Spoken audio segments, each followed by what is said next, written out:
Take two, because Doug's a dick. Sorry. Hello and welcome to the Rabblecast. My name is Eric Hernandez, here along with Douglas. And on this episode, we talk about Chernobyl, the miniseries from HBO. Better? Thank you. Yeah, jerk. It's a 5-episode miniseries covering the events of Chernobyl, the nuclear meltdown, the horrible event that happened, and if you're not familiar with it, be prepared, because it's not something you watch before you go to bed. It's not something you watch if you're depressed. No, it gets pretty fucking grim. Yeah, be prepared for some really fucking far out shit. And the craziest part is, as we mentioned on the show, is this is all historical events. This has all happened. Now, granted, there are certain liberties that are taken with the show. Certain characters are, amalgamations of real life characters. Certain things are probably told out of sequence here and there. But that's with anything that's based on a true story.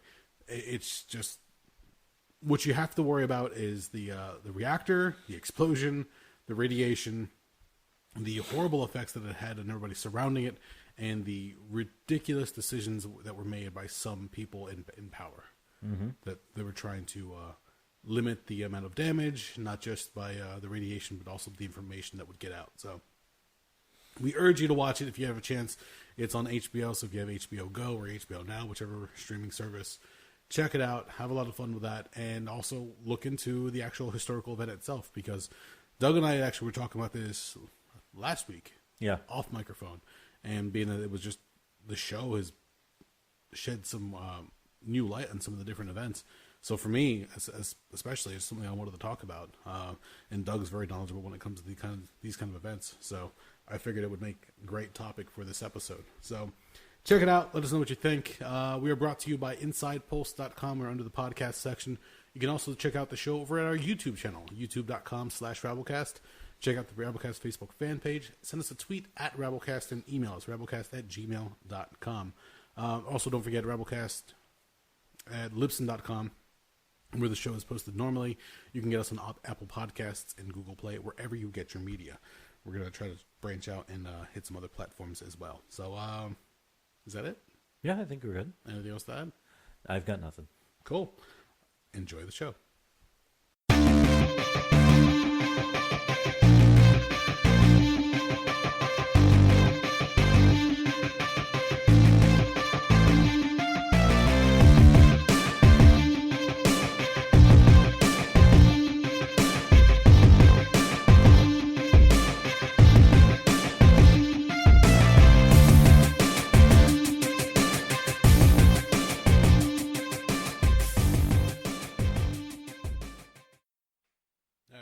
I'm going to say this. I normally start off the show with like a joke or a laugh. I've done enough editing of the show to know what it sounds like when I go to listen to the playback.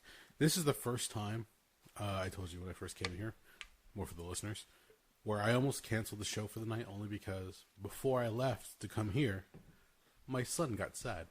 Oh. He's hanging around, having fun. We played earlier. We had dinner together. So it's Jen, myself, and kiddo just enjoying ourselves. And they're like, all right, got to get ready for the show. And I'm starting getting ready. He sees me put my shoes on, grab my coat, grab the bag full of stuff. And he's like, Daddy. And he runs over, grabs his Mickey shoes and ready to put them on and like holds them up. And I'm like, no, buddy, I'm sorry, I got to go. And like his head hangs, like his neck is craning. His arms go to his side. His little lip starts to quiver. I'm like, oh, shit. Mm-hmm. He's upset that I'm leaving. I was going to say, bring him here. We'll put him on a podcast. I'll teach him to smoke cigarettes. Let him play with knives. Actually, let's not do that. I don't want to end up in getting any type of corruption of minors. There you go. Yeah, there's a lot of things in my area that's really not safe for anyone other than me. It's the first time. I knew it was going to come eventually, but I wasn't expecting it like so suddenly where he was going to get upset that I was leaving. I'm like, oh, buddy, I'm going to be back in a couple hours. Mm-hmm. But I got to remember, like, when I was his age. A couple hours is like 5 years. Yeah, exactly. So, like, crap, that's right. He's going to think I'm gone forever. And more than likely, he's going to pass out before I get home because he's got school in the morning. But I was like, shit. How old is he now? 3.5? 3. Okay. 3. Yeah, I get there. I was going to say August, I think he'll be thereabout. But, yeah, he's understanding a lot more. He's getting the idea of what's going on around him. And he's communicating a lot better. So it's just it's weird because everybody says, oh, my son is so smart, it's so strong. Everybody says that. It's just weird to see the development of a small child as they come to understand and realize certain things. Yeah. And when he realized that Daddy was leaving for the night to go, he doesn't understand the podcast yet. He has no clue. Well, I'm sure he doesn't understand digital media quite yet. That's a little much. But he understood that his father was leaving. Well, I'm 39. I don't understand it. So I was like, oh, I'm going to put a slight damper on the night. That with the rainy atmosphere that's outside right now and the weird tornado warnings that we're getting. Kind of odd. So yeah. Tornadoes touched down, actually, not too far from where I grew up. Really? Yeah. Oh, that's right. Okay, because I'm trying to think of, as far as the tornado warnings. I saw some last night. Mm-hmm. They had missed us, essentially, here in Jersey. Yeah, they split north and south. Yeah. So we got lucky. Very lucky. And then today, I don't know about tornadoes, but there's a torrential downpour that hit us. Yeah, us too. So hopefully it holds off and nothing else comes of it. We'll see what happens from there. Tomorrow. They're predicting more thunderstorms for tomorrow. Ah, fuck. Okay. And then after that, it's going to clear for the weekend. So, yeah, one more day. But I don't think tomorrow's supposed to be as bad as the last 2 days. Because these are the same storms that kick the hell out of the Midwest. Oh, yes. And, well, you really can't complain when they got nailed pretty hard and you skate by. No, I mean, but then again, also, this isn't exactly tornado country. That's true. And that's been happening more and more. We're getting some of those warnings out of nowhere, I don't know if did you get it on your smartphone? I got flash flood notifications because I'm in, this is the, Manville is not only the poorest town in Somerset County, it's also the town most prone to flooding. Yes. So, although except for this neighborhood, that was the one pleasant thing about this area. Apparently back in 99 when I think it was Floyd hit that year. Yep. Yeah, they apparently called this neighborhood that we're in the island because the 3 ways in and out of this neighborhood all were flooded over, so nobody could get out, but they were dry. Yep. So just relax, have fun, and wait till the power goes back on. And basically, yeah, or hang loose and fuck off. Whatever comes first. I know you and I had talked about what this last week, I believe, off mic. I actually wanted to go over it a little bit more on mic. The new miniseries that is on HBO, Chernobyl. Oh, yeah. Because after you and I had talked about it, I think there's only 2 episodes. I think there's 4 episodes currently out. Number 5 is coming June 5th. Yes. And last night I was having trouble sleeping, so what do you watch when you can't sleep at night? Something depressing and realistic? I was going to say, did you stare into the darkness wanting to just destroy all the world? I have thought I should turn it off when there's a character on the show. I don't remember her name off the top of my head. Give me something to work with. Lana Muk. Is she the physicist? Yes. Who starts figuring shit out? But she's also, they've already said, when you watch the show, they had a little the after talk where they give you the rundown of what you just saw in the episode. Her character is an amalgamation of many different characters put together. Yeah, they took some liberties with this thing based on true events or whatever. It would be ridiculous to try to get as many people that were involved on camera as far as characters to try to retell the story. So they condensed her into one character, and they sent her out to one of the hospitals where a lot of the different officials are being, I can't even say, taken care of. They're just, trying to make them more comfortable before they die. Yeah. For a hellish death from radiation poisoning. And you hear the one doctor, I'm going to butcher these names, Legosov, the main character in the series. The guy who's the expert on the nuclear reactors. Played by Jared Harris. Yes. He's explaining what happens to you when you get hit with a large dose of radiation. So it feels like it's burning, it's just red and irritation, and then at one point there's if you get hit with enough, the skin starts turning black, but there's a period where it seems like you're healing up, and it almost goes into remission, but 2 or 3 days after the fact you die. The cells just basically shit the bed. Yeah, and there's the one scene where she's in the hospital, and she's interviewing the people that were there when the reactor blew. Mm-hmm. So, what do they do? What were the steps that they took? Did you hit this button? Did you call this out?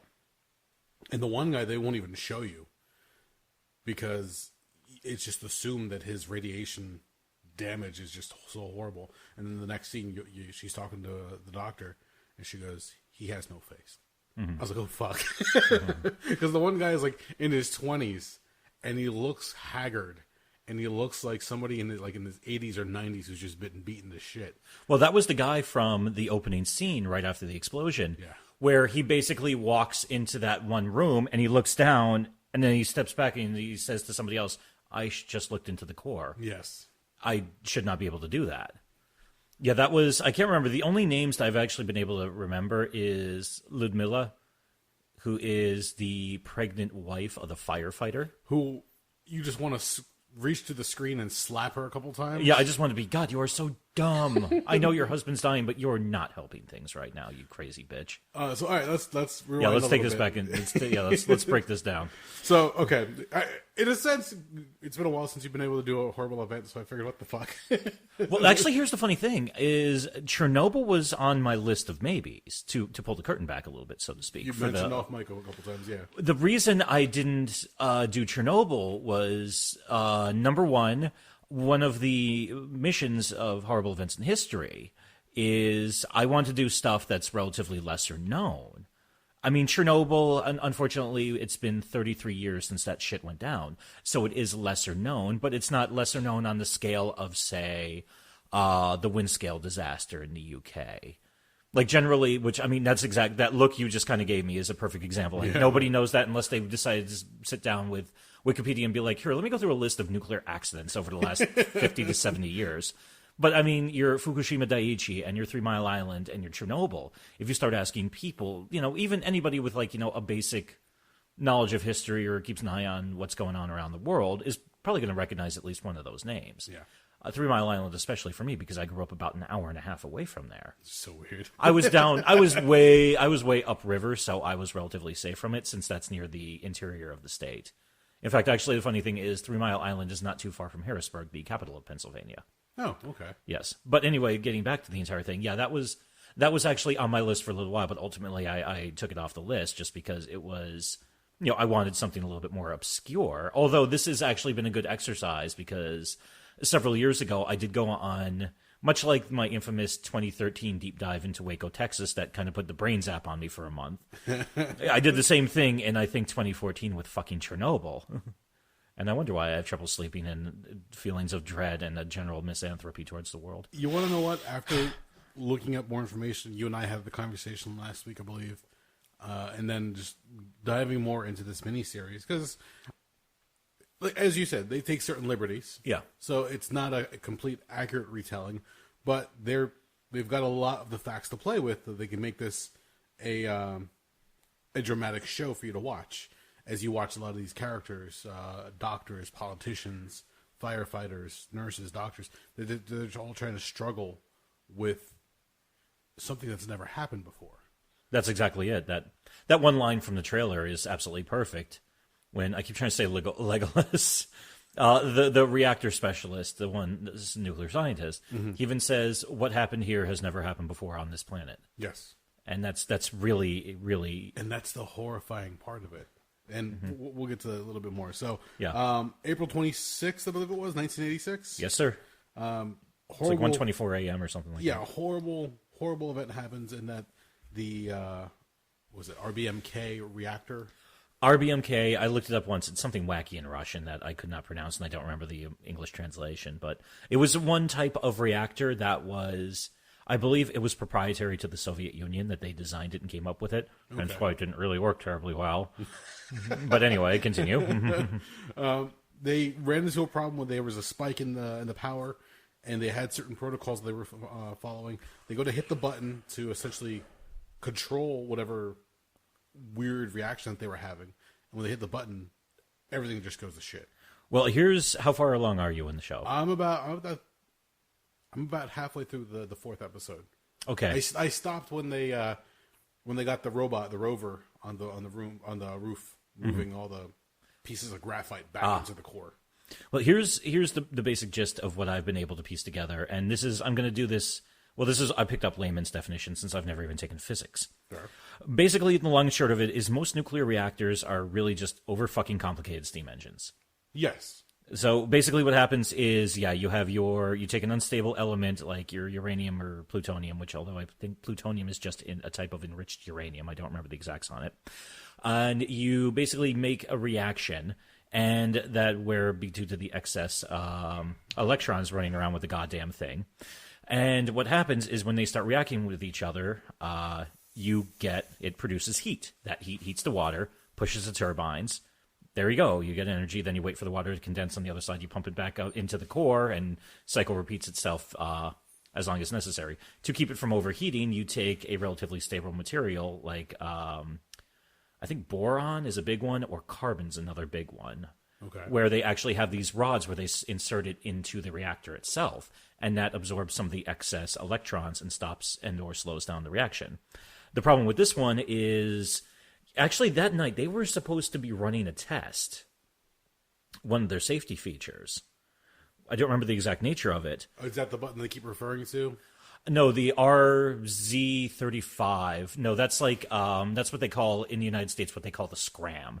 That's your kill switch. Oh, okay. No, they were testing something else where it was supposed to be some type of failsafe where they would route alternate water into the reactor because, like what happened in the show, if you get too much of that heat buildup, shit just starts melting down, and if you get a runaway reaction, that's when you're really fucked. Yeah. Oh, jeez. So basically what happened was they were supposed to be doing this. Originally, the test was going to happen during the daytime, but there was a power demand going on, so they couldn't actually turn one of the reactors down or start fucking with it because they needed full production coming from all 4 of the reactors for the thing. Okay. So what happened was they ended up pushing it off until 1 o'clock in the morning when they had it was the less experienced crew on.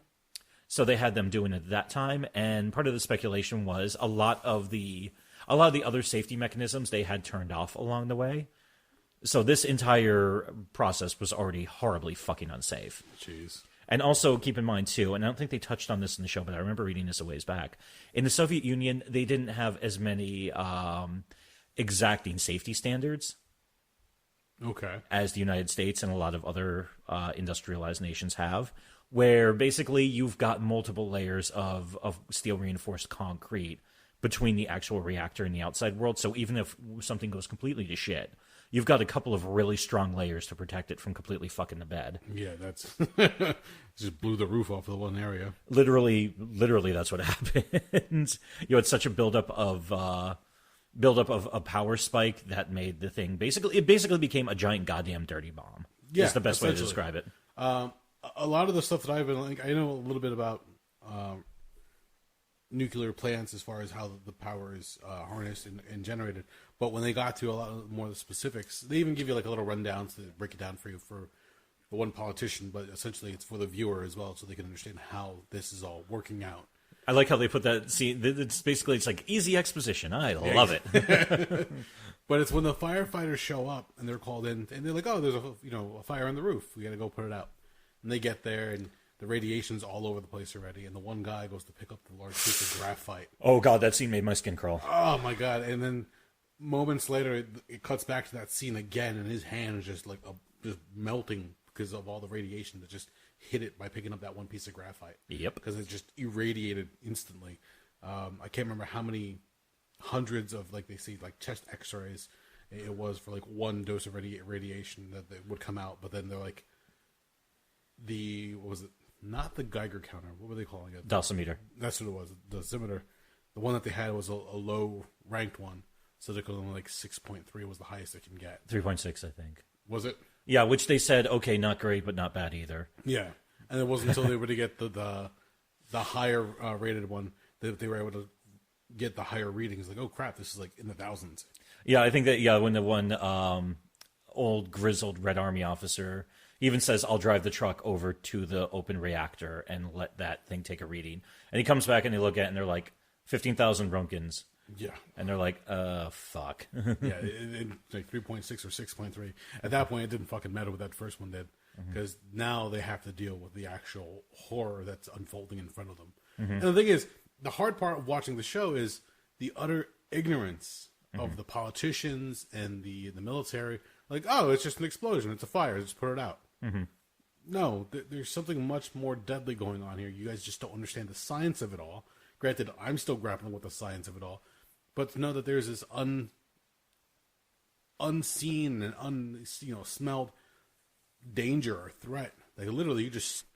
And they didn't understand what it was going to do to them. They didn't understand what it was going to do to the surrounding area. And so the one guy says, we have to evacuate in so many square kilometers. Like, oh, no, it's okay. 30 square kilometers is enough. No, you moron. This is going to carry with the winds and the rain and everything else. If it gets into the water, it's just going to contaminate areas. You and I talked about it last week off mic, where the animals and the wildlife in the area that they're still running around, they've all been irradiated. Yep. Now, amazingly, a lot of those have adapted to their environment, but still, they does not save them from the fact that they've been irradiated. And they have no clue. I mean, they've managed a way to survive now, but back when it initially happened, it was just horror to see what was going to happen. And the one scene where they show, I think it was like the third episode, where they actually have a military detail that goes out and kills any remaining cattle, wildlife, or pets. I notified Holly never to watch that show. Yeah, no. Because that entire... That scene where he goes, oh, it's okay, they're happy to see you. They'll run up to you. Don't worry about that. And you just shoot them. Don't let them suffer. The scene that got me was when... So, yeah, you have the detachment. I'm not going to attempt the names there. Eastern European names are worse for me than Japanese names in terms of trying to keep them straight in my head. Okay. Yes, you've got some young kid who was one of the conscripts that they brought in for assorted purposes because they had like half a million conscripts mobilized into the Red Army to get everything the fuck done. He gets put with a crusty old veteran of the Afghanistan wars and some miserable guy from one of the southern republics. I can't remember if he was from Uzbekistan, Turkmenistan, Tajikistan, or Georgia. One of those. He even looks at me and he says, "I only have two rules. Number one, don't point your gun at me." Then he looks at the other guy and says, "You can point your gun at him. He's a piece of shit." And then he says, "Yeah, if you get them once, make sure they're dead. Do not let them suffer. Yeah. This isn't their fault. Kill them as quick as you can." And then later on, it shows the kids like slowly being like, "Okay, I think I can deal with this." Then he hears like the noises and he walks into the one room of the one abandoned village and he sees a dog with like 5 puppies. And the hardened older soldier from the Afghan war just walks in and says, just go outside. Just go outside. And you see the guy just standing outside and you just hear boom, boom, boom, boom, boom. Yeah, it's a tough show to watch. And to see what they have to deal with all the different things. And they're trying to give it to you all logistically, like, okay, this is radiation. We have to find a way to stop the temperature from rising. So they get sand and boron, and they're throwing it on there using helicopters. Mm-hmm. They're then warning them you can't fly over the core itself because the amount of radiation comes out. It's just almost like an EMP essentially. Mm-hmm. And the one copter gets too close, you just see it crash and just.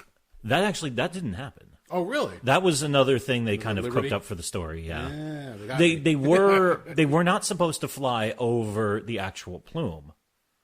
Not so much for the sake of the equipment, but for the guys inside. Yeah, they would have basically had like, okay, you're dead.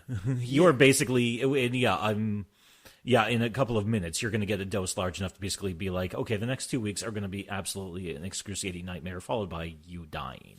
Yeah, with the one shot where the firefighter, not the same one who picked up the graphite, mm-hmm. but the guy, his coworker, mm-hmm. they show him in the hospital, and his skin is turning like purple and pink, and just it almost looks like swaths of meat are hanging on his bones, essentially. Yeah, the tissue is just decaying on top of him. It was horrifying to watch that scene in the hospital because you're like, wow, this is their interpretation of what it looked like to get radiation poisoning, but it's just horrible just to think that somebody went through this in real life. Oh, yeah. These people went out there, they were called out to do their job, their duties, and they were hit with something that nobody expected. Again, we said that it's never happened on this planet before, and nobody knew what to expect, how to handle it, how to deal with it, or even how to take care of those who were affected at the end. Mm-hmm. Because military and firefighter, politicians, the upper class and lower class were all getting hit with this at the same time. And it's just a matter of,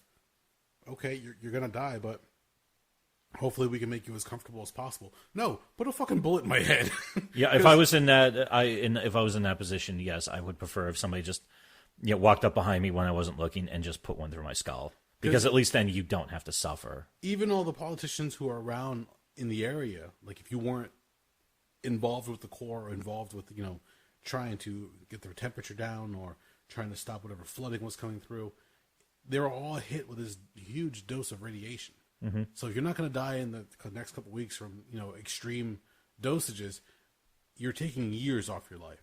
Oh, absolutely, yeah. And it's just depressing as all fuck to think that just by being on site, like they were just being damaged in some way, shape, or form. And yet there's like the politicians are like, oh, what's happening down there and how quickly can we get it cleaned up? No, you don't, motherfucker. Do you understand? People are dying just by sheer happenstance of them being down there, whatever their job might be. Another thing I loved in terms of the exposition and explaining it well for the crowd, and this one worked for me because I've never really had a grasp on this, is the character played by Jared Harris. He even has that one scene where he's talking about each one of the atoms on all of that uranium is firing a bullet, and that bullet goes through everything and damages everything it hits. And these bullets are firing nonstop for the next 5,000 years. And it's just everything within range. And I was like, that's an excellent way to put that, because, the electrons are just constantly being lost to them. That's what's really fucking everything up in terms of... Because if I remember correctly, alpha radiation can be stopped by a piece of paper. Beta radiation can be stopped by, I think, clothing. Okay. Gamma radiation, that's the hook. And that's what was most common in stuff involving uranium and plutonium. That one, you need a couple of feet of steel-reinforced concrete with a little bit of dirt to help. Yeah. That's the stuff that that stuff punches through everything. And you're right. And with that just being everywhere on this site, it's just absolutely ridiculous. Like, growing up, I remember hearing about Chernobyl. I remember getting like some of the summary of the stories, or the fact that the area is completely abandoned. You can't go there anymore because it's just not habitable at all. But now getting a closer look through this miniseries, I'm like, holy shit, this is not accurate history unfolding in front of me, but it's horrifying. It's pretty goddamn close. Yeah, it's horrifying to know that there's so much that they're using to rebuild this and tell the story that, again, people have to go through this. Oh, yeah. So I know I'm going to say that more and more throughout the show, just because I'm completely amazed and flabbergasted by the fact that, one, the ignorance of man to think that they can create something like this. And like, oh, yeah, we can handle this, no problem. But then when shit goes sideways, like, oh, yeah, don't worry, we got this. We can still handle this. No. Like, there comes a point in time like, oh, we fucked up. Hubris. Yeah. That's the better way of putting it. If there was, and I prefer it this way, and the United States is better, not perfect at it. There's a couple of countries in Europe that are generally good at it. The problem is, as long as you have human error, you're going to have accidents. Yes. And that's my biggest issue with using nuclear power. I mean, overall, at the end of the day, all things considered, it's probably better than coal or oil. Yes. But we still don't have a place where we can really safely store, like, spent fuel rods, which are going to be radioactive for, I think, 25,000 years. Something along those lines, yeah. Originally, there was a plan in place where they intended on burrowing deep into the bedrock in, I think, northern New Mexico. Coincidentally, I don't think it was too far from Alamogordo, where the first atomic bomb was tested July 16th of 1945, the Trinity test. Okay. Where it's like solid bedrock. It's this huge chunk of stone. They were going to drill, I think, a couple 100 feet down, build this massive chamber, line it so it doesn't rupture and nothing leaks out, and that's where they're going to store everything. And they were going to create some of these subterranean areas like this, but ultimately that got vetoed. So now, in a lot of places, they have nuclear waste that nobody knows exactly what the fuck to do with. Yeah, well, I mean, where do you put it? That doesn't affect things. Yeah, and that's the funny part. We're talking about the same humankind that, when they ride down the freeway, they're smoking a cigarette, they just flick it out the window, like, not my problem anymore. Mm-hmm. And that's what it comes down to a lot of times. Like, if it's something they don't have to worry about or look at, it's out of their minds. But with this, it's horrifying. Go back to, I'm going through by episode for what I've seen so far and what I've read after the facts. But the one scene when they're called back, when the firefighters are called out and they're just thinking it's a regular fire on the rooftop that they're taking care of. Yeah, the one guy even says to his wife, it's like, oh, it's just a tar fire on the roof. It'll burn all night and it'll stink to high hell. And then like all the tenants of the apartment, a lot of which, have loved ones that are part of the fire brigade, go out on the bridge and they're looking at the fire from a distance. and you see the ash coming down. And at that point, you realize there's that little glitter or glow in the sky, and that's just radiation raining down on them. Yeah, it's I think they describe that as that's the ionization. Yes. Of the radioactive particles. So there's all the tenants. There's the kids playing. The one guy's like has his baby out, and the bikes are out there, and it's all just getting washed in radiation. He's like, oh fuck. Yep. And then fast forward, I think like an episode later, you see the same characters now. They're all in the hospital pleading for help, begging for help because they're all in pain or they have radiation burns, and they have nowhere near the amount of damage that the firefighters have sustained, but they all are now feeling the effects of what's going on. This silent killer that's fucking just destroying everything and everyone that it's touched. It was so weird. And then to see when they bring the miners down to try to dig the shafts, because now they're dealing with they have the initial problem of trying to stop the fire and the heat, rising heat. So they pour the sand and boron down, but with that comes the other problem that now the heat's still rising, but now it's going downward, and it's going to go through that one cement pad. They put a blanket on it, so now the heat from the chemical or the nuclear reaction is building. Yeah. Now, is this what we were talking about last time? The elephant's foot? Yes, this is in the same vein as that. Okay, so now instead of going upwards, it's going to go downwards. So essentially, the reactor is going to go down, and it has potential to hit the groundwater, which will contaminate shit all over the place. Well, this is another thing they said in the show that I actually had to look up because I heard that and I was like, that doesn't sound right.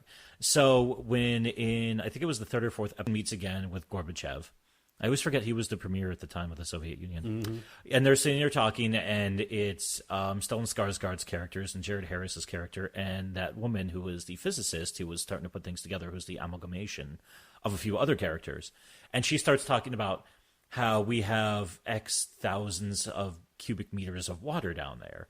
And if it hits that, it will create a thermal explosion equivalent of 2 to 3 megatons. No. Okay. 2 to 3 megatons. That's a big fucking hydrogen bomb. Yes. I mean, let's put it this way. If you detonated a 3 megaton bomb about 2,000 feet above Times Square in New York City, let's see, Manhattan's gone. A good chunk of the Bronx is gone. Part of Brooklyn is gone. Queens is gone. Part of Staten Island's gone. And part of New Jersey's gone. Fuck. Yeah, I mean, you're talking about you're pretty much talking about your total destruction area is going to be about a 3-mile diameter from ground zero. So you're saying they just put that in there for? I think they were trying to make it pop. Theatrics. The description I've heard in relation to that, and this actually applies for the water in the base in this one of the subchambers underneath the reactor, and also for the local aquifer, is when molten material hits like that, it suddenly it flash fries the water and you get steam. Yes. The problem is most water contains bits of little elements, stones, minerals, stuff like that absorb radiation. So that gets turned into steam along with the water. So you've got this giant cloud of radioactive steam now floating about. And on top of that, if it also had hit that river that fed down into, because if you look on a map, Pripyat, which is the closest city to where Chernobyl was, in fact, I think it was a planned city when done by the Soviet Union. Okay. I'm not sure. I haven't looked up. I'm not too terribly familiar with the history of Ukraine, other than I've always wanted to see the steps in Odessa from Battleship Potemkin, but that's a whole other story for another day. But that river actually flows downward towards Kiev, the capital of Ukraine, and I believe its largest city. Yes. So that would create, that would be a bad situation. Yeah, but even to put it the way you just did, as far as like a radioactive cloud of steam, that's horrifying in of itself. Oh yeah, it's supposed to be horrifying. So yeah, this is not good stuff. For them to say that's going to be like a 2 or 3 ton mega bomb that's just going to take out the entire area, I can see that being the liberties that they take with the show just so they can get more fear out of the viewer. Like, oh my god, this is going to go off. I'd rather get caught in a nuke. At least then, if you're close enough, it's over. You're just a flash of light, and half a second later, you're vaporized. They do refer to Hiroshima a few times as far as the amount of energy that was released then compared to what was going on with this reactor explosion. And it just, the thing that you're even comparing the two, it should be a sobering moment. Like, oh fuck, like something horrible's happening here. But this keeps with the line of they're just trying now to get it under control, see what they can do to try to limit the amount of damage that's going to happen. Mm-hmm. They know that they're going to be losing people. They know that they've already lost resources. They have to commit everything that they have to this. But at the same time, they're trying to limit the amount of information that gets out. Yeah. For, I think they said for like weeks or about a month, they were just trying to keep it quiet. And then finally, you saw reports coming out from Europe and the United States. And like, oh, well, shit. The story's out there now. Like, they know we're in trouble. I mean, I think the first ones to pick up on it were either the Swedes or the Finns, because I think on a map they're the closest countries not under the Iron Curtain. And I believe those countries, they started detecting the higher levels of radiation. Yeah. And at first they were thinking, it's like, have we had an accident? What the fuck happened? What's going on around us? What went wrong with our country? And they finally started putting two and two together and picking up on the clues and said, oh, fuck, this is actually from like 1,000 miles away, so this is really fucking bad. Yeah. And then that's when the story broke worldwide, and basically then the Soviet Union had to say, yeah, we had an accident, but it's not that bad, it's under control, don't worry about it, fuck off, bye. Yeah, it's not the way you should be going about that. But there's an absolutely fantastic line I love. Did you get to the scene where the woman physicist, Jared Harris's character, and Skarsgård's character meet in like the abandoned apartment building to discuss their findings and what they were going to do going forward? I think I got part of it. There's this absolutely great line where they're basically, spoilers, obviously. Jared Harris, he's trying to figure out what to do because he's got to go testify because they're being called as expert witnesses. And on one hand, that the female physicist is saying, you need to bring this all to light. You need to tell the truth on this one.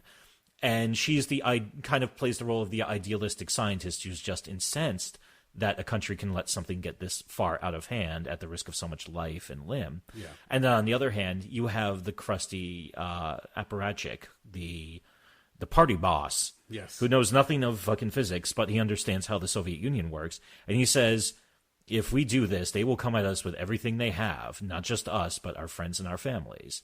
He said, and he gives a line that I absolutely loved. If you go out and you tell this, you are going to humiliate a country obsessed with not being humiliated. Yeah. And I was like, that is a fucking great way of describing the Soviet Union. Yeah. Because at one point they're out walking out there. It's Jared Harris and Skarsgård. They're having a conversation with one another, and one seems to have been like offended by the other, and then he points over their shoulders, and there's two figures out in the distance watching them. Mm-hmm. He goes, they've been watching us. You assume that the apartment's bugged, wherever we are. Nothing we say can be kept secret because they're listening to us. They're watching us. It's the KGB. Mm-hmm. KGB's got people on them, especially when the one female scientist goes out and she's interviewing all the other people that were at the reactor. When the wife of the firefighter, she violates every protocol known to man at this point, because not only does she go into the room where all the firefighters are being kept, but she's hugging her husband. She's afraid that he's sick and might die, and she's pregnant, so she's now around a bunch of irradiated firefighters. Horrible, horrible things. Like she goes beyond the plastic curtain, which I don't know the fuck that was supposed to do. Yeah, I kind of had the same point. I was like, I don't think that's going to be stopping much of anything, but I guess it's better than nothing. But when she realizes and catches her hanging out in the same room as her husband and holding his hand, and obviously there's a lot of radiation going on, and she gives the threat of people will find out about this, and then the KGB come from around the corner and goes, who will find out about this? Mm-hmm. I'm like, oh shit. She was doing fine so long as she was interviewing people, keeping it quiet, and gathering information for the committee. Yeah. Once she started making threats of exposing the horrors of what was going on, then the KGB said, I don't think so. Let's have a walk. We're going to arrest you real quick. Yeah, this is now a state secret. Yeah, and it's, oh my God, it's horrible just to think they were trying so desperately to keep a tight lid on this. Because oh no, we got this. Mm-hmm. We're intelligent. We have our scientists. We have our military. We can handle this. But when they're telling them how many lives are going to have to be lost, when they're telling them how many resources they have to commit, they didn't blink. They're just like, okay. You'll get what it goes without saying that we'll give you whatever you need. Yeah. And that's great in the sense that they're not one to shy away from using resources, but that was the problem, is that they just look like man as another resource. Yeah. And they were just going to throw as many as they could at the problem. When they had the miners come out to try to dig the hole so they can put in the cooling apparatus. They were going to try to stop the reactor from falling down. All the liquid nitrogen in the Soviet Union. Yeah. Which I love that line. Because Gorbachev just has this irritated look on his face. He's like, okay, fine, fuck it. Whatever you need. But even they were having problems because at one point they're like, oh, we need fans down there. Oh, you can't use the fans. It'll kick up the dust, and that's not good for your men. Like, well, there's dust down there to begin with. He goes, no. There's a bunch of other things in the air. Trust me, you don't want that. Mm-hmm. Give them the fucking fans. They're already screwed as it is. Yeah. Then after that, they choose to hang dong. And they're just... And I did love that scene when all of a sudden, it's like, those are a bunch of naked Russian miners. Yeah, they just didn't give a shit at that point. Yeah. Well, it didn't even say, like, after the fact, again, when they talk about the after episode, that they weren't doing it for the glory. They weren't doing it for any, like, reward. They were doing it with the intent and the idea that they were saving millions of lives if they could help contain this disaster. So they didn't give a shit. At this point, the one guy's like, oh, yeah, we're still wearing the hats. Hey, don't worry about that. Mm-hmm. But otherwise, yeah, just a bunch of naked guys, middle-aged guys, even some younger guys going through and just digging this huge tunnel. The foreman of the miners was one of my favorite characters. Because I absolutely love that scene when he's sitting in the the control room with Skarsgård and Harris. And he makes a gesture like, can I have one of your smokes? And the guy, and Harris is like, yeah, sure. So he picks up a cigarette, he lights it, and he puts the lighter back down, then he pockets the cigarettes. And I was like, I don't know why. That one made me laugh out loud. I just like how he's surprisingly like, yes, I'm stealing your cigarettes. Fuck you. You need me right now. Between that one and when he walks in with the little gas mask or whatever the ventilator is supposed to be. Yeah. And he goes, do these work? He goes, of course they work to a certain extent. He goes, bullshit. If they worked, you'd be wearing them right now. Yeah. And you want us to wear them just as a show that, you're trying to look out for us. No, it was all just a fucking ploy to get them to come down there, help out, yes, but there was no guarantees. And then that's the one question that I asked, when this is all said and done, will my miners be taken care of? Will they be looked after? And he goes, I don't know. Mm-hmm. And when Jared Harris looks over, like, holy shit, like you were honest with them. You didn't tell them a lie because you apparently can't bullshit these miners. They're all the same. They're all going to pick up on the lie that you try to feed them. Yeah, they're just so used to bullshit and just dealing with the shit. And it's one of the things I enjoyed was, it basically played up how there was a lot of cynicism in regards to the Soviet authoritarianism that they'd all been living under. Yeah, how they were basically a lot of people who could see through the bullshit just had no patience for the bullshit. Even the party boss, the guy who's going to toe the line, Skarsgård's character, he flips shit when their one robot breaks down after a few seconds. Because when they were told by the West Germans, it can stand up to this many roentgens per hour, the Soviets told them the fake line they used for press reports, not the actual fucking reading. Oh. So the thing shits the bed in, 15 seconds. Yeah, it's ridiculous. And then and this was actually something else that was chilling. The entire thing with the liquidators is that was all real. Oh, that part was? Yeah, where they basically said to these guys who had like makeshift lead armor they strapped onto themselves. The guy would look at it and say, you have 90 seconds, sprint out there as fast as you can, scoop up whatever debris you can, chuck it over the side, don't look down, and just keep on going. As soon as I ring the bell again, and my bell was a steel girder, run back in here and decontaminate. They did that with group after group after group. That's how they cleared that section of that roof before they actually could build the sarcophagus around Reactor 4. That's fucking terrifying. Well, at that point, they had no other choice. There was Russian or Soviet-American relationships were really squirrely at that point. We were not quite at Glasnost, which is when things remarkably cooled. I think that was still like a year or so away when Gorbachev and Reagan started talking more regularly. Okay. We were coming off actually a pretty ugly period from about 84, 85. Because around that time period, there was a lot of tension. I'm trying to remember who was in charge of the show. He had massive eyebrows. He'd been around since the 70s. He died in 83. This is going to piss me off until I remember his fucking name. It's funny, I can picture his face, and I can picture a caricature I once saw of the Soviet premier, but I can't remember the son of a bitch's names. If you have a list of Soviet premiers handy, please pull it up. I don't know. That's not bad. Didn't think you would, but it was worth a shot. He had died, and after that, a Russian took the seat for a little while, or pardon me, a Soviet general who was very hardline against the United States. And we actually, relations got a little bit icy until that guy got pushed out and Gorbachev took over control of the Soviet Union. So, in fact, that was the same time period when you actually came close to. There was that famous story of Soviet air defense actually got a read of a missile being fired by the United States at the Soviet Union. But the guy who was in charge of that base said, if they were going to sneak us, why would they only fire one missile? So he actually called off retaliatory strikes. And then they actually, once they figured it out, they realized it was sunlight bouncing off a cloud hitting a Soviet satellite. Fuck. Which almost triggered the end of the fucking world as we know it. Yeah, the number of times. This is why I've said to people, we've been on borrowed time since the Cold fucking War. Yeah. The number of times that we all should have fucking died in a nuclear apocalypse, it's mind-boggling that we're all not dead. Or crawling around in, radiated wastelands. And it all comes down to having one person with an itchy trigger finger to mistake some type of reading or some kind of data and then suddenly say, no, we're going to war. No, and that's what it was. All you needed was a Curtis LeMay or any type of fucking hardliner who was like, no, we have to fucking blah, blah, blah, blah, blah with them, and fuck you, and you're a cocksucker, and I want to nuke you because, there's that great line in the movie Spies Like Us that the one general says. He's like, you're willing to risk the lives of every single person on the planet Earth? And he says, to protect the American way, yes, I would. Which is supposed to be read for humor, but there were people who were that psychotically hardline. Yeah. That's very rule. That just doesn't make things any easier. Never does, never will. I believe this series is only 5 episodes long. Yes, 5 episodes is correct. So the last one will be coming out this Monday? Either the 5th or 6th. I can't remember which. We'll check right now. I think it'll be Monday, which I believe is... Actually, no, I think that's the 3rd. Yep. New episode Monday, June 3rd. Mm-hmm. So, if you haven't watched it yet, and a lot of people were talking about, saying that now that Game of Thrones has ended, what else is HBO going to have? This is not 7 seasons or 8 seasons of medieval, sword and sorcery.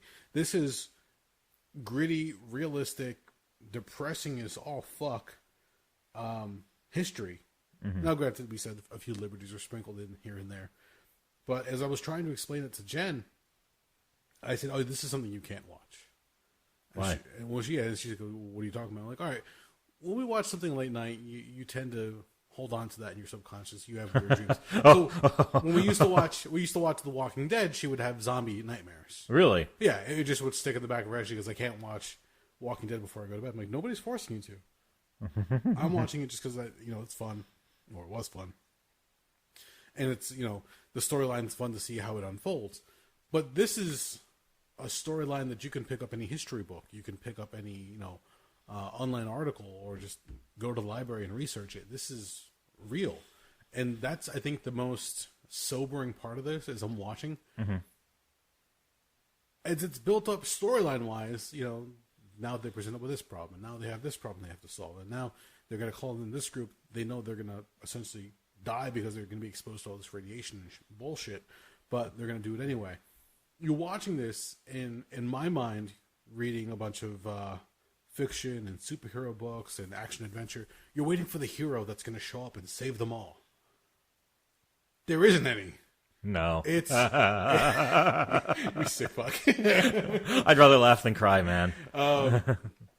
There isn't any one person that's going to show up and solve, all the answer or all the problems, or give them all the answers that they need.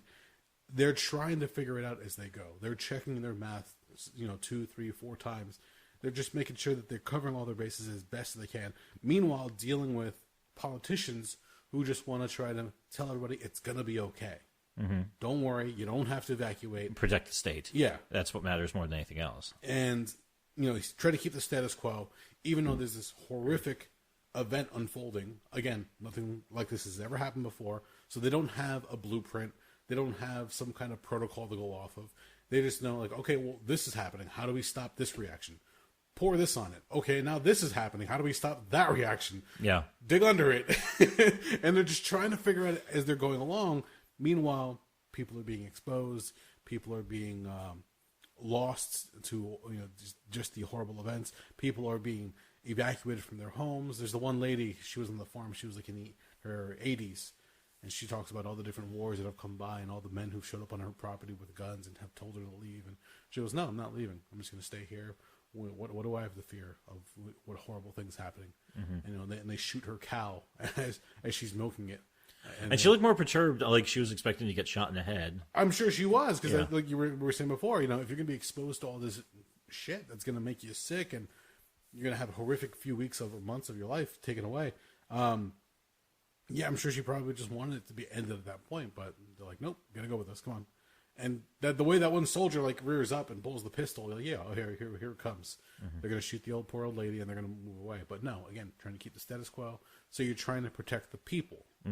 They're not workers, they're not military that can go out there and participate in stopping this. So they're just trying to corral everybody up and take them out. Meanwhile, they're conscripting all the young adults that can go out there and try to help out and take care of the wildlife. It's just one horrible thing after the other. And when they show you in detail on screen, which you have to like realize is that, like I said, there is no happy ending. There is no great outcome. Even when the one scientist tells Stellan Skarsgård's character, like, we've probably lost years off of our lives just by being this close as it is. Yeah. And it hits them. You see them like take that moment in, like, oh shit. Yeah. I didn't realize what I was signing on to when I came here. Yeah, it's like, and it doesn't even seem like, it's like, oh, it's not bad, we're not getting symptoms, but they're just being in that vicinity that was so rotten with so much fucking radiation. On a quick side note, the premiere I was trying to think of was Leonid Brezhnev. Oh, okay. Anyway, sorry. Yeah, that was really bugging me because, he's come up in conversation before. But, if you get a chance to watch it, I know people are talking about, this has replaced Game of Thrones as far as the ratings. The show's amazing, only in that I think it hits upon humanity's morbid curiosity. So when you're watching this, you're like, holy shit, really? This happened and this happened? And they show you the people with the radiation poisoning and, the way that their bodies are breaking down and the hospitals that are full of people. It gets crazy. And in that respect, they're doing a great job retelling the story of this horrible event. But yeah, there's even to this day, the effects are still being felt. Even though now, as silly as it might sound, they do tours now. Like, you can actually hop on a bus, go out there, get close to the area, but they're trying to keep you somewhat safe. Well, it's also, when you get off the bus, they basically say, we'll be here for a few minutes, then we get the fuck back on the bus and get fucking moving. And they also make them wear booties over their shoes, and they also say, do not touch anything. Yeah.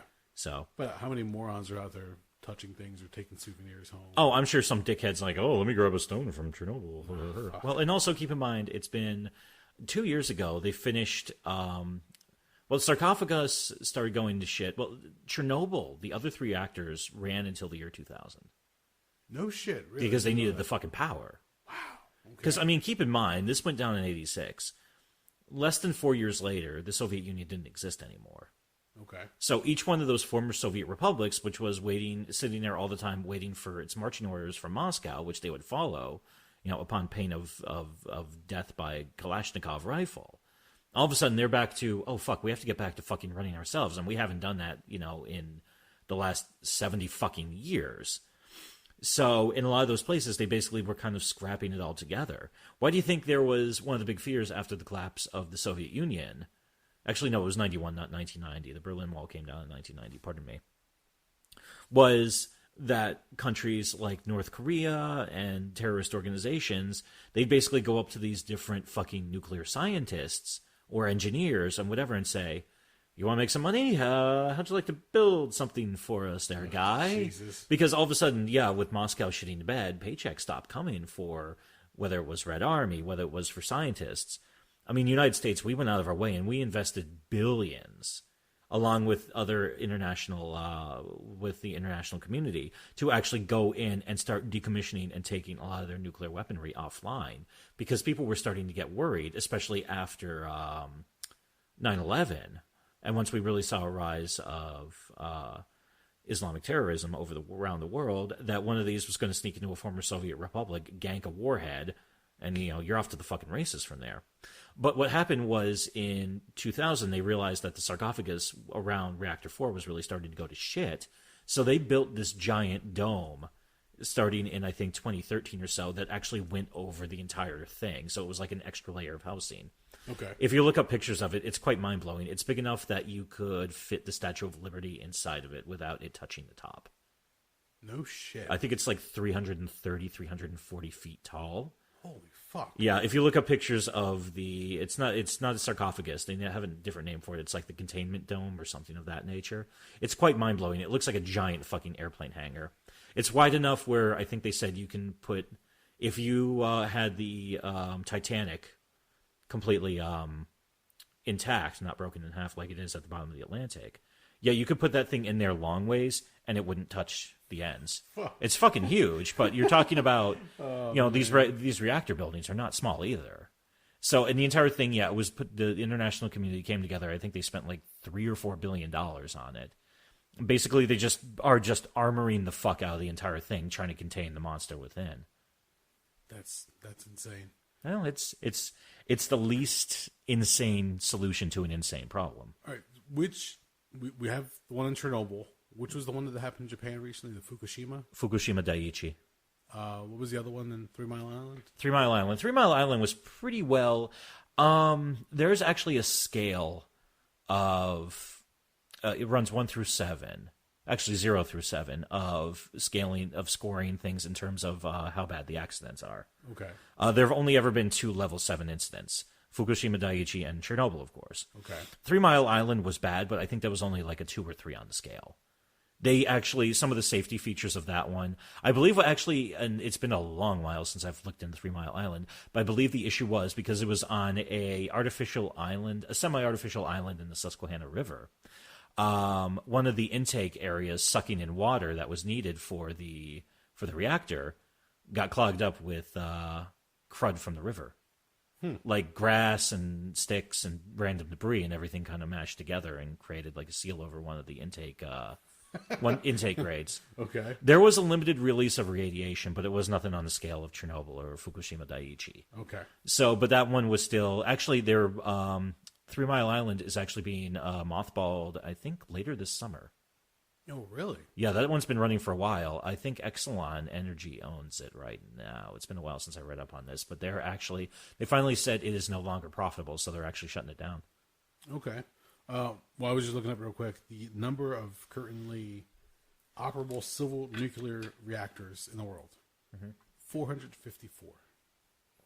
And all it takes is one of those fuckers to, have something go sideways, have some type of malfunction and safety protocols don't work, and you render another area uninhabitable for a long, long period of time, probably for a few lifetimes. Oh yeah, if not more. And it's just weird to think that, like you were saying, as opposed to other sources of energy, this one works better than others, but at what cost? I mean, if everything goes right, you do have some really nasty waste products. Yes. Obviously, it's not as clean as solar or wind power. Yeah. But we obviously, because of the powers that be and how this world works, the free, clean energy is something that they don't want to happen. Yeah. No, also not to mention the fact that the way that human beings consume energy as a whole. I mean, look at the way we use technology nowadays. It just increases our need for energy. Whether it be what we drive, what we use for our phones, for our entertainment, for our homes. It's just, we're always looking to, consume more and more energy with everything that we do, essentially, day in and day out. I'm of the philosophy that every single house in the United States of America should have a bunch of solar panels on the roof. Every mountaintop should have a bunch of windmill turbines on it. Solar panels, some type of storage for energy, some kind of like batteries or capacitors that would be able to store that energy. Because that's one of the drawbacks of solar panels is that, yeah, you can absorb the energy from the solar radiation that comes down from the sun, but if you don't use it, it's lost.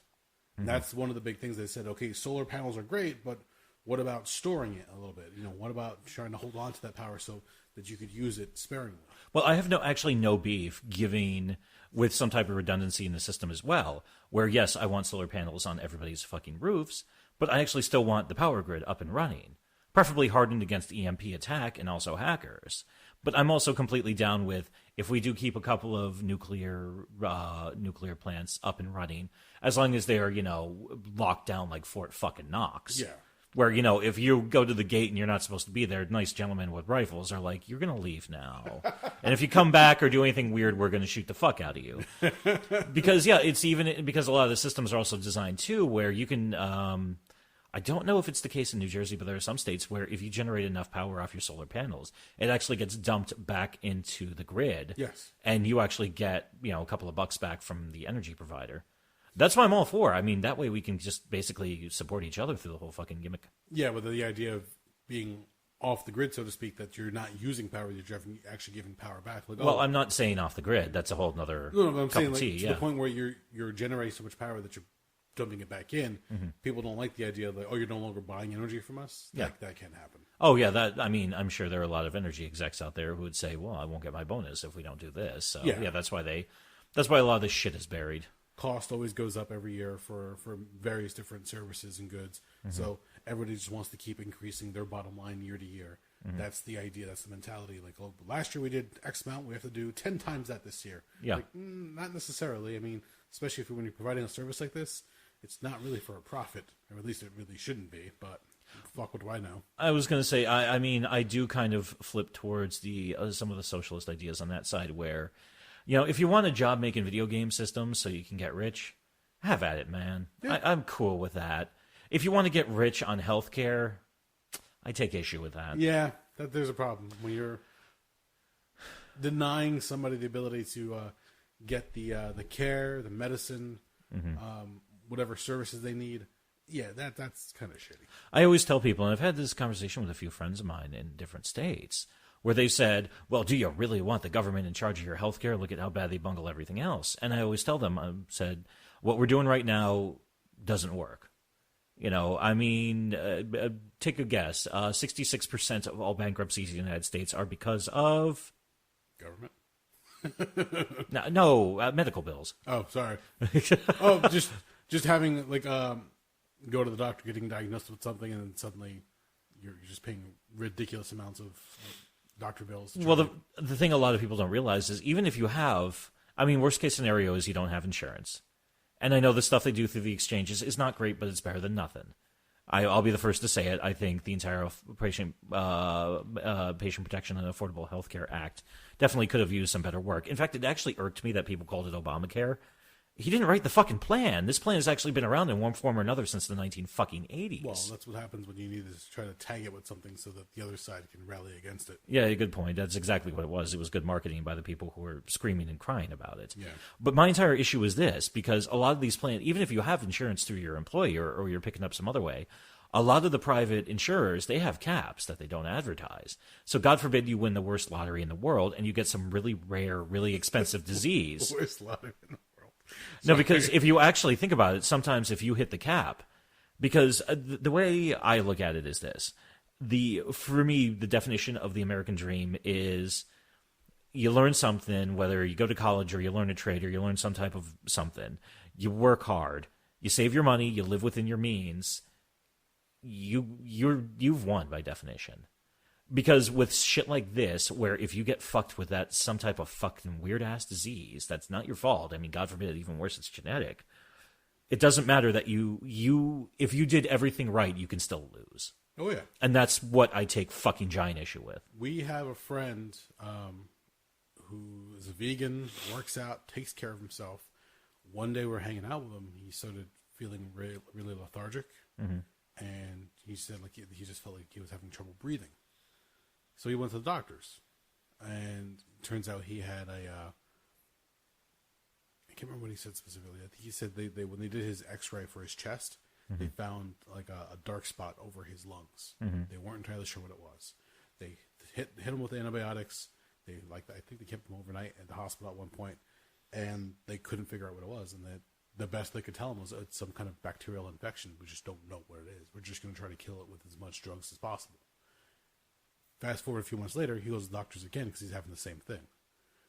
And it's like, what the fuck's going on? He does everything right. He takes care of himself. He works out. He eats well. He's in great shape.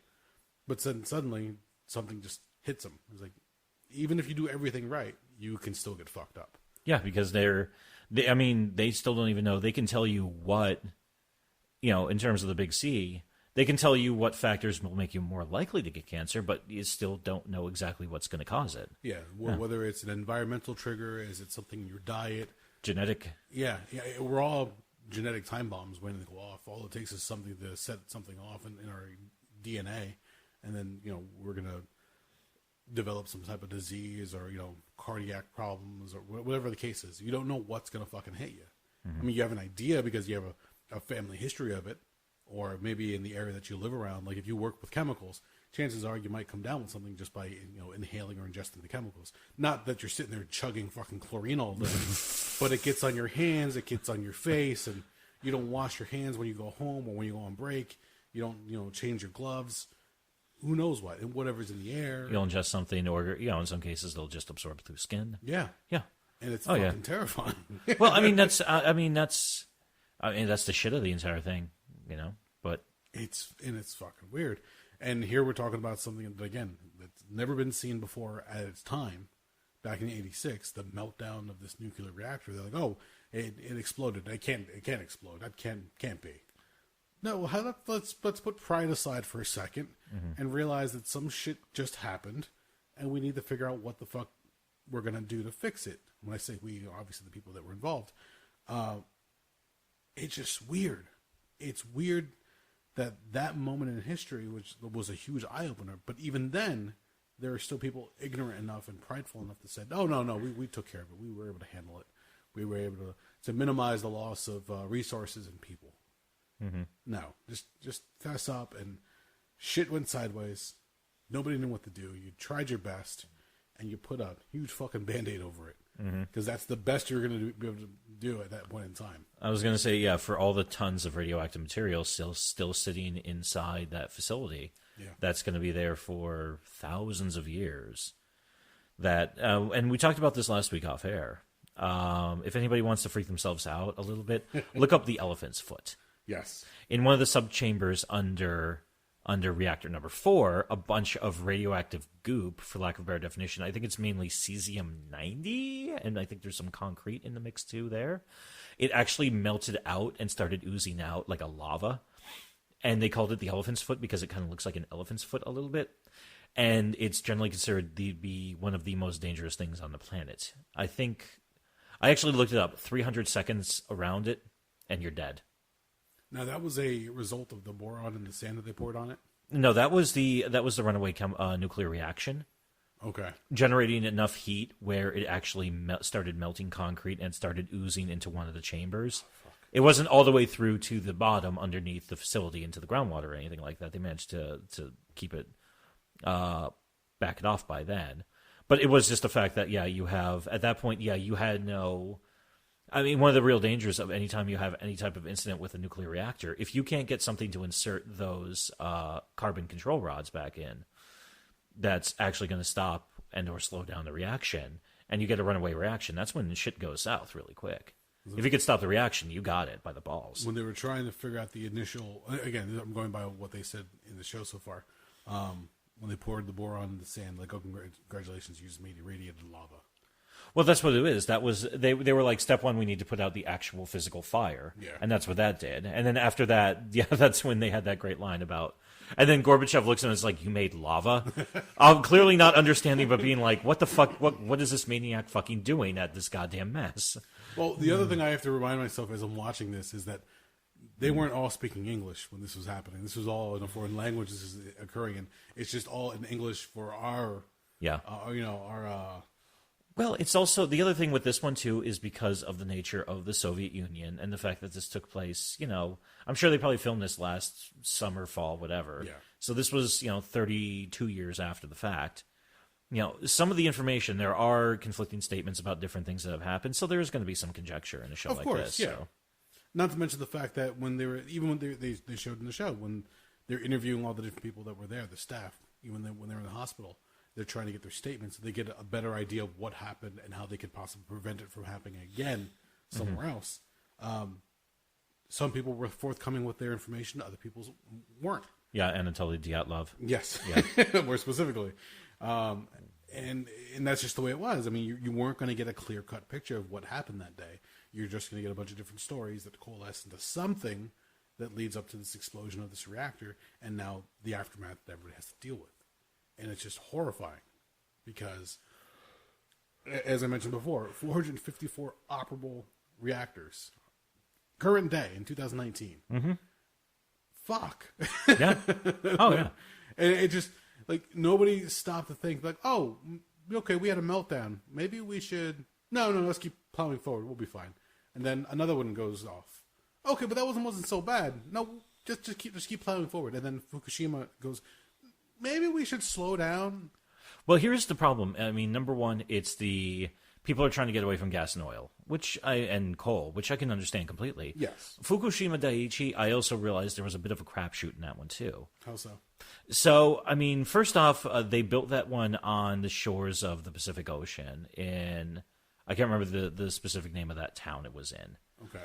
But they actually even designed it and said, we're ready if a tsunami hits. And they built the walls, like, I think it was like 35 feet high. The tsunami was 40 feet high. I mean, at a certain point, you basically can say we can prepare for... it's kind of like with what they're doing in New Orleans. Instead of kind of dicking around or saying we can whatever in terms of another hurricane coming, they've armored the fuck out of that city to make sure there's no repeat of Katrina. But they built everything to a standard, and initially the people, a lot of the folks in Louisiana and New Orleans, they wanted it built to standards of a 500-year storm, which means a storm that on any year it has a 0.5% chance of happening. Yes. Instead, they got 100-year storm out of that, so a storm that at any point in time has a 1% chance of happening. They're still in pretty good shape, all things considered. Yeah. I mean, look up the Great Wall of Louisiana if you ever want to blow your mind a little bit. But we'll get to that that's another story for another day. Okay. So with Fukushima Daiichi, they basically said, okay, the odds of a tsunami more than 35 feet high, what are the odds of it fucking hitting? But unfortunately, you will have those crap shots occasionally. Yeah, we'll find out one day, sadly. Yeah. So who knows what it's going to take. But, I mean, hell, we started off by talking about the weather around here. Suddenly there are tornado warnings in a place where... Watches, thank you. That we normally don't have to worry about that kind of stuff. Mm-hmm. But more and more it's becoming a regular thing. For the longest time, the mountains to the north and to the west of us protected us. Yeah. Because, they always broke up storms. Tornadoes were... That was a Kansas, Oklahoma, Texas, Nebraska, Iowa, North Dakota, South Dakota thing. Yeah. Not down here. And now we're in May, going into June, so we're going to start looking into hurricane season real soon. So who knows what that's going to bring this year. Yep. So shit just gets weirder and weirder as this world keeps progressing with us in it, and we keep fucking it up as we go along. I was going to say it's and that's the problem with it. Is it us doing it? I don't know, but it's also something we can't afford to take a chance on because it's not like we have another planet fucking Earth. Well, and the other thing is, like, we didn't know we were fucking it up initially. We were just living our lives, la-di-da. Yeah. Well, that was the problem with, the last 150 years of advancements. Yeah. At first we were like, oh, this is great. We can do this. We got a car. We don't need horses anymore. Oh, we got an airplane. Wow, this is, wow, we can talk to somebody on the other side of the ocean and, instead of waiting a couple of months for a ship to cross, now we can fly across, and now we've laid this connecting cable so we can send messages that we can have a conversation in 10, 15 fucking minutes to what we have now where, I could jump on Skype and talk to a motherfucker halfway around the world and it's like, hey, what's up? Yeah. But, it's at what cost? This past weekend, I was able to Skype with somebody from the West Coast, and it was, just a nice advancement that we have because you don't have to, take a flight to go see somebody, or somebody has to come see you, or whatever the case is.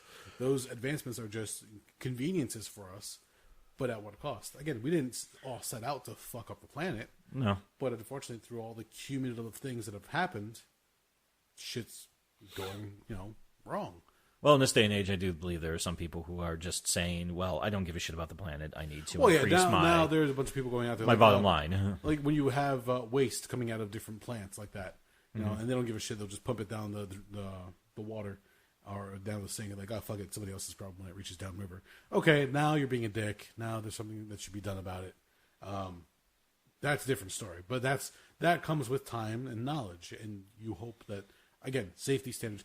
One of the things I always like to say is that if you ever come across a sign, whether it be a no trespassing sign or warning, don't insert your hand here, whatever the case is, the reason those signs are there and they're asking you not to do something or not to proceed with something, that's because somebody at some point in time did just that. Mm-hmm. Whether it being willingly or ignorantly, something happened, something horrible happened as a result, and now they're trying to prevent that from happening again. Mm-hmm. So when it says, danger, don't put your hand in here, or they might get crushed, or your fingers might get shredded, or whatever the case is. Or like wood chipper, don't stick your foot in there when something gets jammed.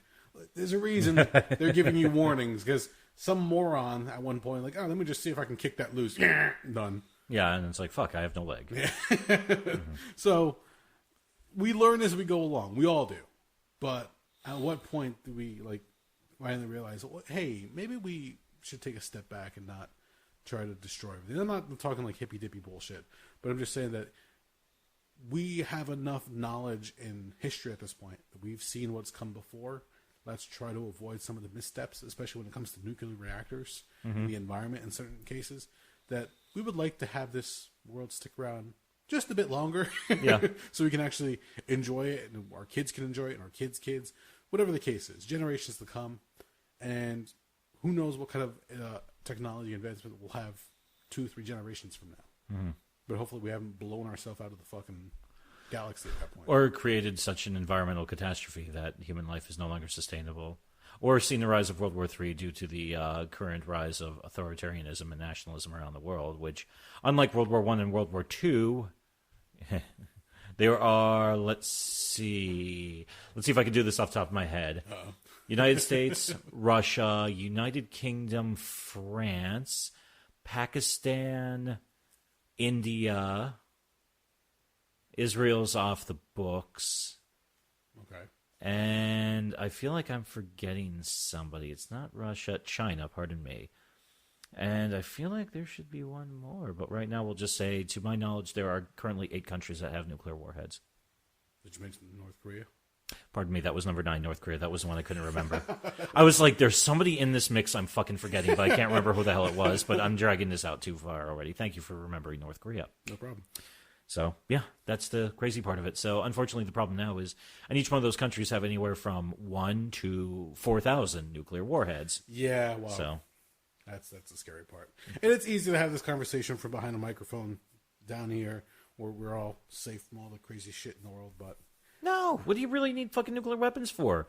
They are not a fucking viable weapon of war. Well, no, I'm not saying safe from nuclear warheads. I'm just saying this conversation in general. It's easy to talk about it, but it's another thing to actually go out in the world and try to make things more transparent, I guess you can say, and just try to say, let's not blow the fuck out of each other.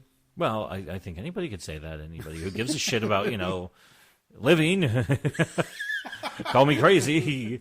Even as fucking negative as I am, I'm like, maybe I don't want to die in a nuclear fucking fireball if, New York gets lit the fuck up. That's fair. I already hate New York as it is. Like it because you can't find parking readily. But no, that and every single time we ever went to Comic-Con, I would get lost trying to get to that goddamn fucking parking lot. Isn't it funny? We've been there multiple times, and every time we go, they're like, I think we're supposed to go this way. My favorite was that one time I pulled down that way, and it was like a bus depot. And I'm like, I don't think I'm supposed to be down here. I turned around, and that cop stopped me, and he's like, what are you doing? Did you ever get a ticket for that or anything? Nothing. I honestly, my best guess is when he took down my name and my driver's license info and my license plate. Yeah. If anything had gone on, if anything had happened strange in that bus depot, I'm sure the NYPD would have come looking for me. Weird. I'm pretty sure, like, when I said to the guy, listen, we're from New Jersey, we're trying to get to the Port Authority parking lot so we can go over to the Javits Center for Comic-Con. I took a wrong turn. I'm sure the guy's probably, he's like, in his head, he's probably like, this happens like 3 or 4 times a day. Fucking nerd. Yeah. He's probably like, ugh, bridge and tunnel, asshole. But anyway, yeah, so that's an extended version, I guess, of a horrible event in history because, fuck.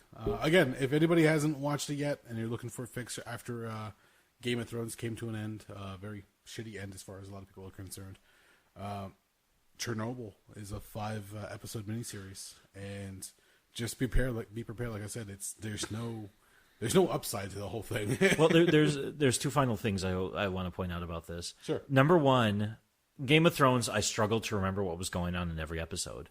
Okay. This, because it's based in reality, this holds so much stronger in my mind, and this I find infinitely more interesting. swords and sorcery and dragons and shit. It's not really my cup of tea. That's why I can stuff like this and The Wire and Band of Brothers and The Pacific. Stuff like that actually holds into my mind because I can organize it and I can place it in a time period, and I could say, okay, yes, I know there might be some. They might take some liberties with the historical content, but overall, it's pretty sound. And the other thing, and this is something that caught me within the first 10 minutes of the episode, it's shot and scored just like a horror film. Yeah. It's right down to the music. I was unintentionally tensing up waiting for a jump scare. And I realized, they're not going to do this. And I was like, wait a minute. This is, listen to the music. Look at the way they set up the shots. This is a fucking... They basically went and took notes on how people do the technical aspects of a horror film. I'm not going to ruin it for anybody, but I think it's the end of the second episode where they ask for 3 volunteers from the reactor to go down into the one chamber. And see where the water's coming from, and the way that episode ends when the flashlights go out, it's that horror. Like, oh fuck, what just happened? Yeah, and you realize that these 3 guys essentially volunteered going down there, knowing that they're not going to really come back out. Oh, and if they do come back out, they probably got another 2 or 3 weeks left of life. Yeah. Well, and that's the other thing too. And I was having this conversation with a friend of mine at the drive-in this past weekend. I can watch slasher films, zombie films all day long, and they're just, cheap thrills and fun to me. This scares me. Yeah. This is real horror to me. Yeah, horror created by man, and just once again, hubris. That's happened and can happen again, and probably will happen again. Oh yeah, it's bound to happen again. That at this point, it's just a statistic. Mm-hmm. It's gonna happen. The question is when and where. Mm-hmm. So, not to leave on such a downer. I was going to say, where are we at time-wise? We're there. Oh, okay.